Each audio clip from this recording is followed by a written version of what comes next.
And we're back, ready to dive into this Hi everyone! Cave thing. The Into base the of the depths!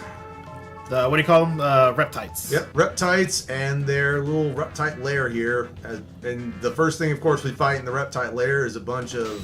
Beetles? Weevils. Evil weevils. Yep, evil weevils. Alright, I forgot I had her on, what do you call it? Dinosaurs and weevils, the most natural of allies. Oh, Yes. yeah, of course. Because everyone knows that that's what dinosaurs used when they had trouble with their human enemies, is they just sicked weevils on them. Oh, absolutely. Yeah, not exact.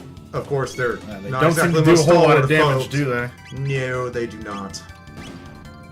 This should deal with the rest of them. Yep, goodbye. Discotheque, yeah! You don't really have to bother with giving Robo magic, since his attacks just qualify as dark for some reason. Yeah, it's... I guess it's like machines are like... Is it insinuating that machines are evil? Well, considering what happens later on in the game, probably? I mean, that's a fair point. I mean, it's like...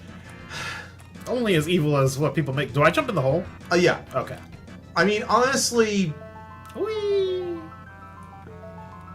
Like, it's really difficult to classify, because on the one hand, you could have classified it as light, but I think they wanted to keep Chrono as sort of the only lightning-based character in the game to make him, like, he's the... Distinctive, yeah. He is the hero as such. You know, he should have his own special, unique thing. Even though several Robo's techniques could easily qualify as lightning-based attacks. And in fact... And Mykah's can use lightning, too. Well, Mykah's can use everything because he's a wizard. So Yeah. that's... You know, the game does kind of just play with those roles a little bit. You know, your main thing is this, but... And then there's Frog, who is water.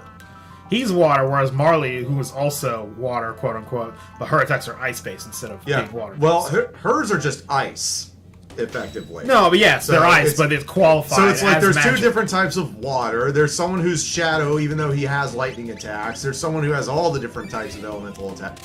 It's kind of like all over the map with this game, and that's glorious, in my opinion. I love that. I'm not criticizing, I'm just saying. I love that they're willing to set that, you know, exactly. They're willing to set the 4 core attributes for everyone, and then play with those with each individual person to tailor them into their own thing. Because Marley's thing, even if she uses ice attacks, it doesn't say ice when you look at her like in the screen. It says water, same as. Are these guys gonna fight me or just run around in circles? Well, it depends.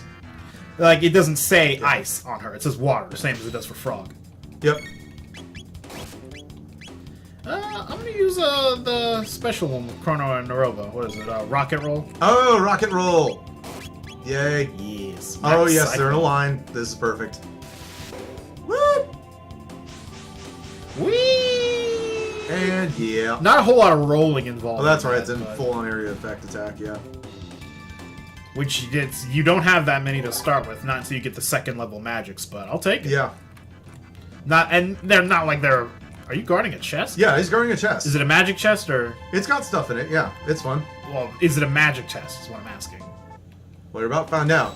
Because I can't... Okay, it's not magic. Because he was standing in front of it. If I couldn't get to the chest, why would I bother? Hey, look, it's Bulbasaur's proto-cousin, Megasaur. Gross. That's a gross thing to say.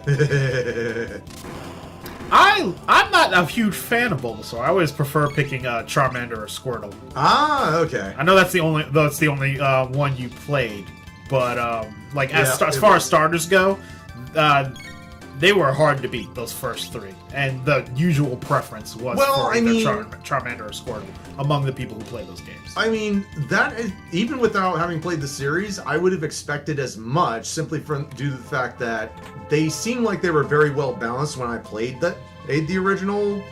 Which one was it? Did I play? Red and blue and yellow. Yeah, it was a way of picking. I played red myself, but pretty much they were so well balanced that they seemed so well balanced that it felt like anything that came after would just not feel as balanced, just because they have to differentiate these creatures somehow. So there was decent balance with the starters. If there's a problem with balancing in the first game, it's that the psychic type has one weakness, which is ghost, and the only ghost Pokemon in the game are also poison, which is weak to psychic. So the psychic type was extremely overpowered in the first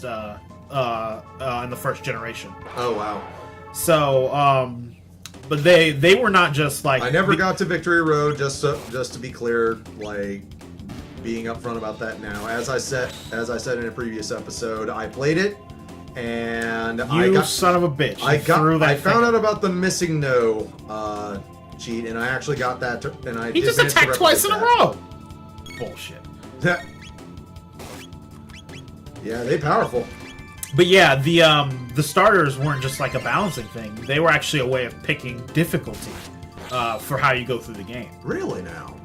Depending on what you picked, it would determine how easy the early part of the game would be. So if you pick Bulbasaur, you're picking a grass type, and that makes the first 2 gyms much easier to cut through. Because you have type advantage in those first 2 gyms. Whereas if you pick Charmander... that's right, because one of the first gyms is bug type, and the first gym is rock type. Oh, I'm sorry. Yeah. And the second gym is water type. Shows how long it's been since you played. Yeah, good lord. If you pick basic stuff. God. If you pick Charmander, you're weak in the first gym and the second gym. Where if you pick Squirtle, you're good in the first gym but bad in the second gym. So it's like easy, intermediate, hard difficulty. Oh, okay. I never realized that before. That's actually really clever as well. But do they ever say that in the game? It's not something they tell you straight out in the game. Ooh. I mean, welcome to RPGs. I understand, but by the same token, in that case, if they don't warn you, then that could be construed more as a game design, as a game flaw, as opposed to something clever. So I take back what I was saying there. If the premise of the starter is that all 3 of them are supposed to be balanced, and that's how it's presented. But if in fact they are not balanced, and balanced against each other, they're not balancing. They are balanced against each other, but they're also a difficulty setting for the game. I understand.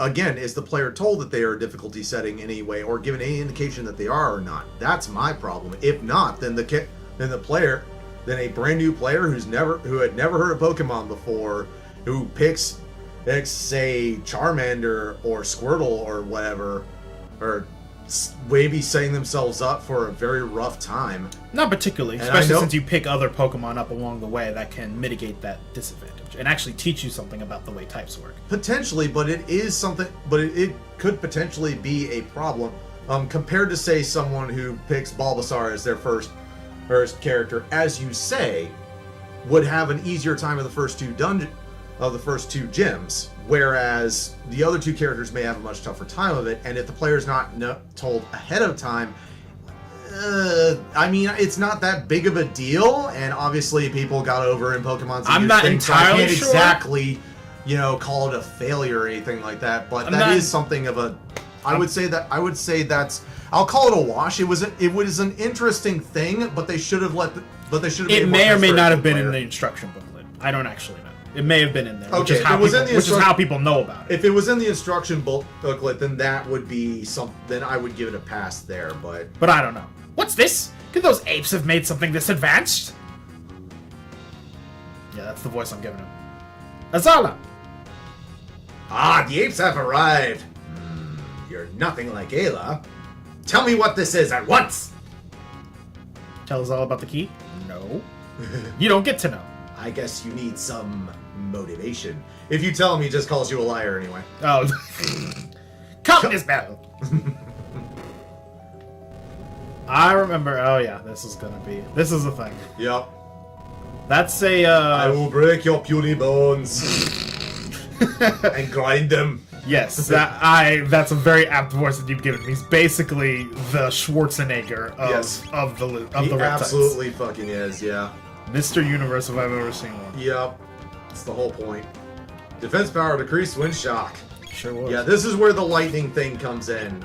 And really, that we were alluding to in previous episodes, remembering that reptiles are weak to lightning. Because this guy is without that, unless you do. Yeah, but the problem, of course, being that if you hit him with lightning too much, then he's charging up his lightning power, and he will eventually unleash it in a very devastating area effect attack. Well, I'm hoping to kill him before that becomes a problem. Yeah. Well, you may or may not. We'll see. I know. I don't have a... Releases here he goes. electrocution energy. He does it every time. Ow. Yep. And it's time for Robo to start using his healing powers. Yes. Yes, it is. A lot. Starting with himself, because he's got the most damage. Yep. That's probably just because he's the lowest level of these guys, because he hasn't been used in a bit. Oh, yeah. That's one of the... They level up fast, but... Yeah, that's one of the things that future RPGs he's managed to work around, is the fact that a lot of good RPGs in future time will basically allow characters to auto-level to a degree along with your main party that you use. That way, if you decide to switch out later, you're not stuck with a level 7 character when everyone else is level 30. I wish they would have decided that in some of those earlier Final Fantasies. Well, mid Final Fantasies. So if 6 and 7 had that problem fixed, that'd be fantastic. Well, 7 is being re-released in modern times and Ayla's down. Ow. Yeah, like I said, it's kind of... Yeah, there's nothing you can do about it. You just kind of have to deal with it. Yep. This character's kind of a bear and a half. You just kind of have to suck it up and, Ow? What did he do? Well, he was just there. Yeah. Oh, yeah. He was just there. How dare he? Yep. Well, technically, this is their house, so I suppose they have a point. But if they didn't want me to come in here, they shouldn't have stolen our shit. Busting heads. Yeah, they shouldn't have stolen our shit. Seriously, it's like they asked for it. I know. I mean, I know we're damn dirty apes and everything, but we have property rights. Oh, great! He's got another multi-hit move. Well, it's not that big of a deal. Fortunately, it's not. Again, the Electro release is the only thing that's actually a major threat to your party. So everything else is just kind of middling damage in order to just peck away at you over time. Robo's another character who could stand to be a little faster. He is actually very strong, so not really. Their balance is balanced, but in the moment, you're like, oh be faster, yeah, please. Well, yeah, absolutely. Like you're there going, come on, Robo, like hurry up, speed the hell up. But yeah, Robo is a very powerful character all around. Oh, no doubt. Like he is very strong, as well as also having very good magical techniques and skills and such, so him being slow makes perfect sense. And here we go again. Yep. Does Robo stay up? No, Robo does not stay up. Son of a bitch. Yep. That's what I was worried about. I was already getting a item ready to heal him. Yep. But no. Well, fortunately, it's not that big of a deal, so... Alright, I'm not even going to bother attacking right now, because Ayla will take care of that. I'm just going to heal everyone. Yep. Just heal up with them mid-tonics. Actually, I need to lightning him so that he can actually be hurt by Ayla's attacks. Of course, but first you have to make sure that Robo will survive the coming storm, so to speak. Well, also, when he's been hit by lightning, he doesn't hit you, so... Oh, I know, for a small time, while he's charging up his special ability, etc. A lot easier to heal when you're not getting hit every other second. Yep. Ah, there Damn, we go. Ayla! Yeah. You gotta love the crits. You gotta love the crits. Absolutely, yeah. Like, those things... Victory! Oof. 500 experience points, 10 tech points. Chrono's leveled up. Ayla learns Rolo Kick. Robo leveled up. Learn dual tech drill kick. Oh my Very god, nice. you wish you had that before, because that would have killed him in like 5 hits. Woof. The apes beat Nisbel. Give Thing back to Chrono now. But remember, we reptiles will rule the world! Sure you will. Your days are numbered! I do not detect any damage. I fight anytime, Azala. Ayla no lose. Burp. Round to Robo's boots, great. Lovely. You leave Chrono? No fun for Ayla.